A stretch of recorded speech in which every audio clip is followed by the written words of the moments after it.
ఓం వసుదేవసుతం దేవం కంసచాణూరమర్ధనం దేవకీ పరమానందం కృష్ణం వందే జగద్గురుం. ఓం శ్రీ రాధాకృష్ణాభ్యాం నమ. కృష్ణం వందే జగద్గురుం, అర్జునం వందే జగదేక వీరం. మనకి ఆ గురుగ్రహం అందరూ కూడా ఏమని చెప్తారంటే, గురుగ్రహం కనుక నీకు బాగున్నట్లయితే నీకు సంచుల కొద్దీ డబ్బులు వస్తాయి, లేకపోతే క్వింటాళ్ళ కొద్దీ బంగారం వస్తుందని చెబుతూ ఉంటారు. మీరు కూడా ఆనందంగా వింటూ ఉంటారు.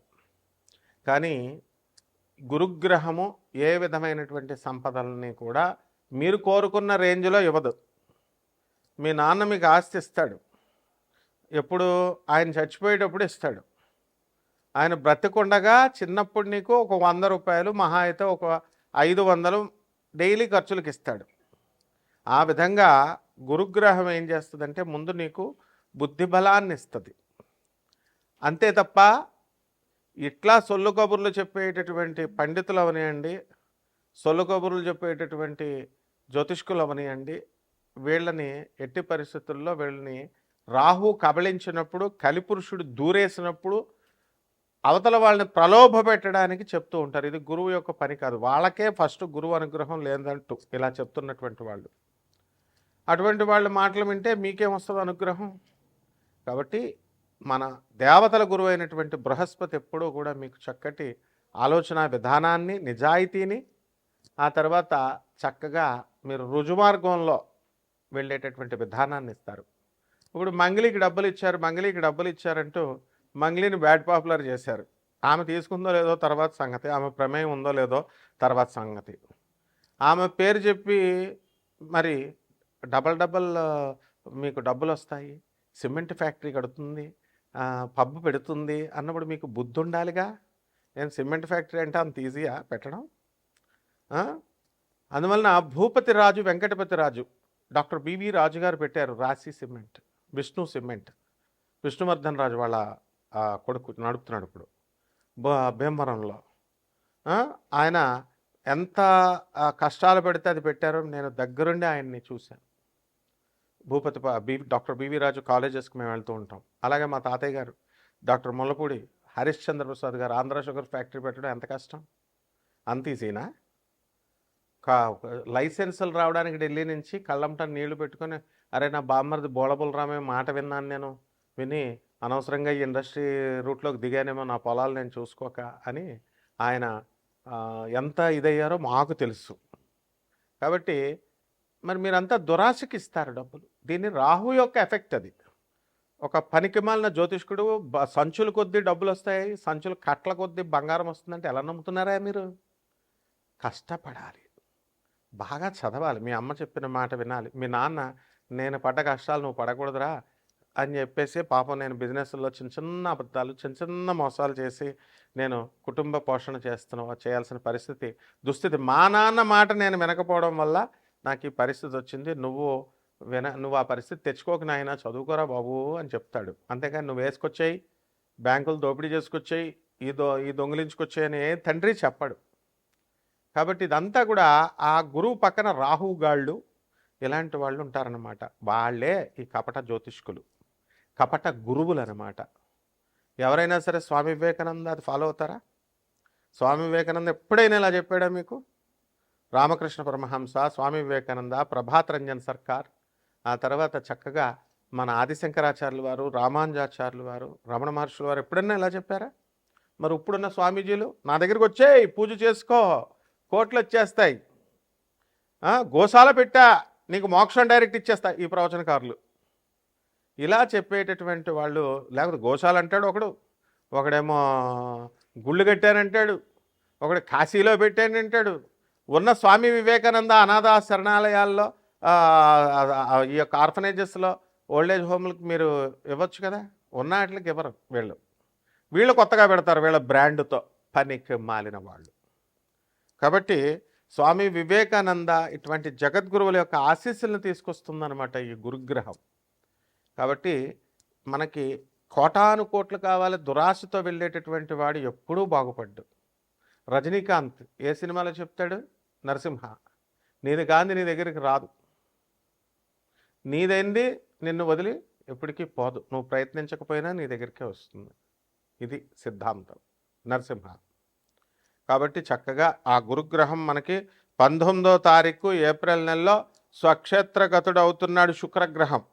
అలాగే మనకి ఈ యొక్క గురుడు కర్కాటక రాశిలోకి 2 జూన్ తర్వాత రాబోతున్నాడు. 31 అక్టోబర్ 2026 వరకు కూడా మనకి ఈ యొక్క కర్కాటక రాశిలో ఉండడం జరుగుతుంది. ఆ తర్వాత సింహరాశిలోకి ప్రవేశం చేస్తాడు 31వ తేదీ అక్టోబర్ నెల 2026 సంవత్సరం నుంచి. అలాగే ఈ యొక్క బుధగ్రహాన్ని మనం చూసుకున్నప్పుడు మనకి బుధగ్రహము 30 ఏప్రిల్ 2026 సంవత్సరం తర్వాత ఈ యొక్క బుధుడు మేషరాశి ప్రవేశం చేస్తాడు. అలాగే ఈ యొక్క కుజగ్రహాన్ని కనుక మనం చూసుకున్నప్పుడు మనకి కుజుడు చక్కగా మే 11వ తేదీ 5వ నెలలో మనకి కుజుడు మేషరాశిలోకి ప్రవేశిస్తాడు. అంతవరకు మీనరాశిలో 2 ఏప్రిల్ నుంచి ఉన్నాడు 2026 సంవత్సరంలో. ఈ విధమైనటువంటి గ్రహ మార్పుల వలన, ముఖ్యంగా ఈ యొక్క గురుడు శుక్ర గ్రహాల మార్పుల వలన, అలాగే ఈ కుజ బుధ గ్రహాల మార్పుల వలన, ముఖ్యంగా ఈ గురుగ్రహ సంచారం వలన మన 12 రాశుల వారికి కూడా ఏ ఏ రిజల్ట్స్ని ఇస్తుంది ఒక్కొక్క రాశి వారిగా మనం చెప్పుకుందాం. ఇవన్నీ కూడా గోచార రీత్యా మనం చెప్పేటటువంటి ఫలితాలు కోటాను కోట్ల మందికి. మరి విడివిడిగా మీరు తెలుసుకోవాలనుకుంటే మీ వ్యక్తిగత జాతకాలు చూసినప్పుడు మాత్రమే తెలుస్తుంది. కాబట్టి ఎవరైతే సీరియస్గా ఉన్నటువంటి వాళ్ళు, సీరియస్గా డెవలప్ అవ్వాలనుకునేటటువంటి వాళ్ళు, అంతేగాని గ్రీడీగా కాదు. మంగ్లీ దగ్గరికి వెళ్ళి 5 లక్షలు వేసాం 10 లక్షలు అయిపోతాయి, 5 కోట్లు పెట్టాం, కోటి రూపాయలు పెట్టాం, తర్వాత బ్లేమ్ చేసుకుంటే ఒక్క రూపాయి కూడా రాదు వాళ్ళందరికీ కూడా. నేను చెప్తున్నాను ఆ నవగ్రహాల సంచారం తెలిసిన వ్యక్తిగా. ఇప్పుడు కేసులు పెట్టారు, ఇవన్నీ చేసుకుంటున్నారు కదా, వాళ్ళు చూడండి ఆ కేసులో ఒక్క బాధితుడికి కూడా ఒక్క రూపాయి కూడా రాదు. విజయ్ మాల్వియా కొన్ని వేల కోట్లు ఎత్తుకుపోయాడు, వచ్చినాయా? సుబ్రహ్మరెడ్డి గారు వే ఆఫ్ జరిగింది, కొన్ని కోట్ల అప్పు అయిపోతే చక్కగా తీసి అవతల పడేశారు. ప్రభుత్వ విధానాలు అలా ఉంటాయి, బ్యాంకు విధానాలు. అదే పేదవాడికి చేస్తే ఇండ్ల మీదకి వస్తారు, పడతారు. సో లీగల్ సెల్స్ ఉంటాయి. 200 దేశాల్లో ఆశ్రమాలు ఉన్నటువంటి ఆనంద మార్గ ఆశ్రమానికి ఇంటర్నేషనల్ కోఆర్డినేటర్ నేను.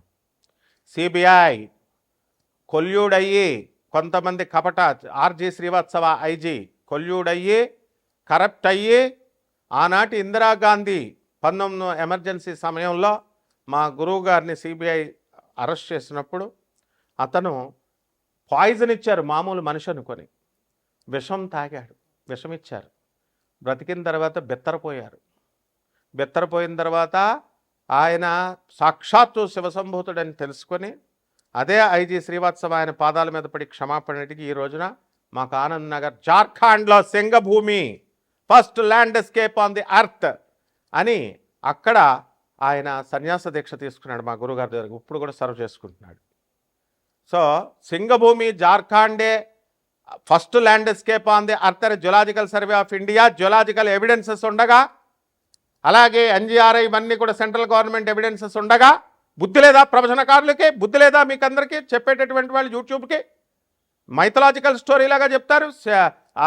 ఏది ఈ యొక్క ఏమిటది కల్కి పుడతాడు, ఏమిటి ఆ ప్లేస్ ఏమిటి? కల్కి పుడతాడు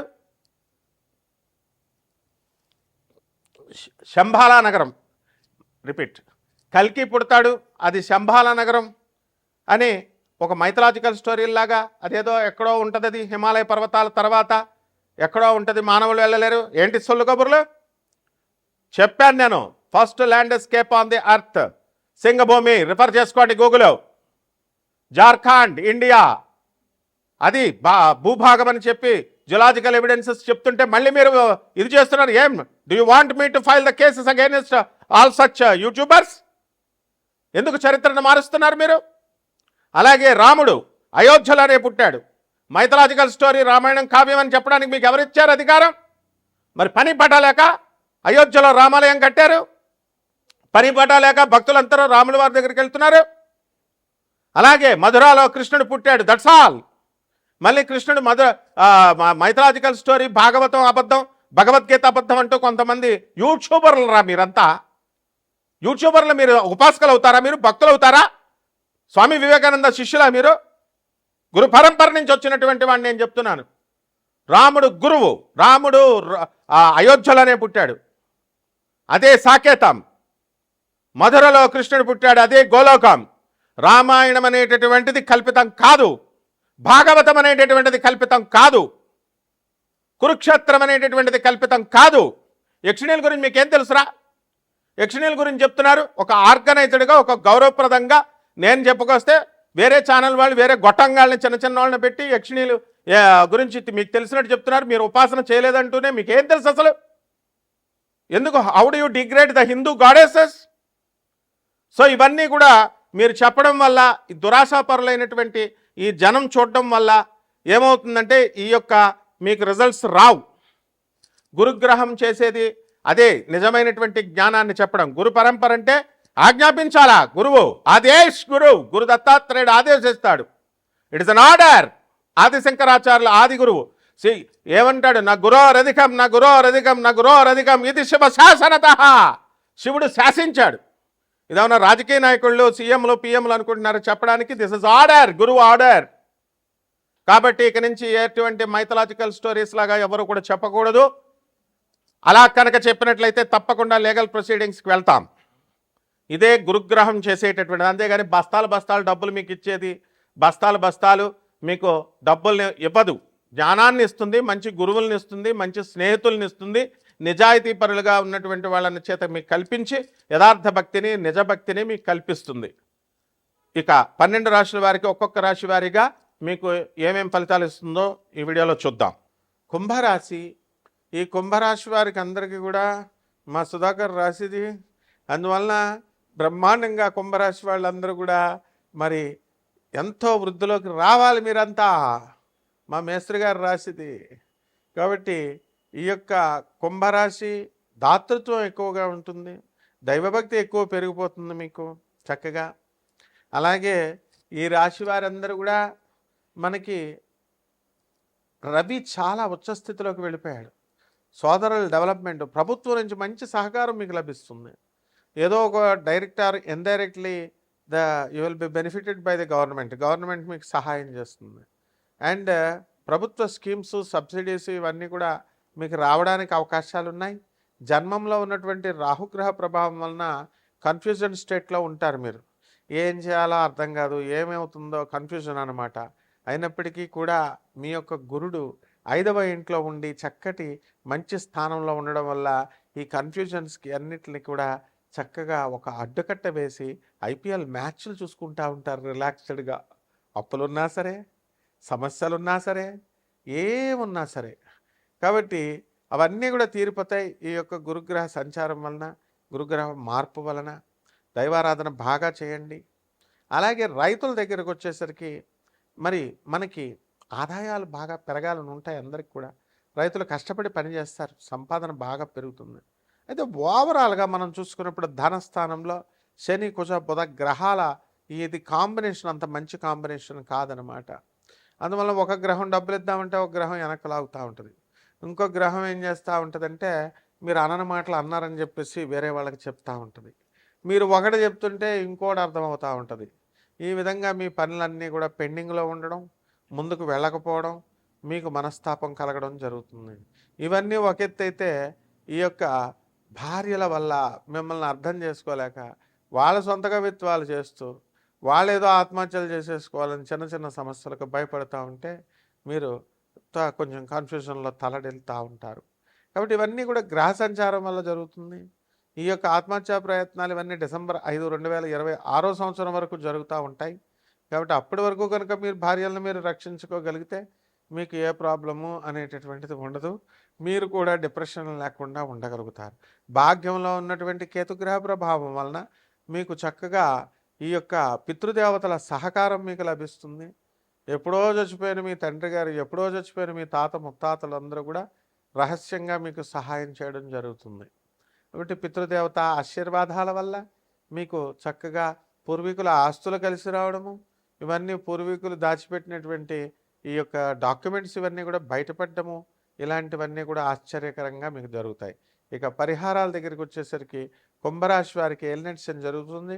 కాబట్టి శని జపం చేసుకోండి, శని స్తోత్రాలు చదవండి, శనికి కులం పావు ఆహ్, నల్లని వస్త్రాలిచ్చి పేద బ్రాహ్మణులకి దానం చేసుకోండి. దశ మహావిద్యల్లో ఒకటైనటువంటి మనకి మహాకాళి అమ్మవారి యొక్క మంత్ర జపం చేసుకోండి. హోమాన్ని మీ ఇళ్లలో చేసుకోండి. ఇలా చేసుకోవడం ద్వారా బ్రహ్మాండంగా ఉంటుంది. శుభమస్తు.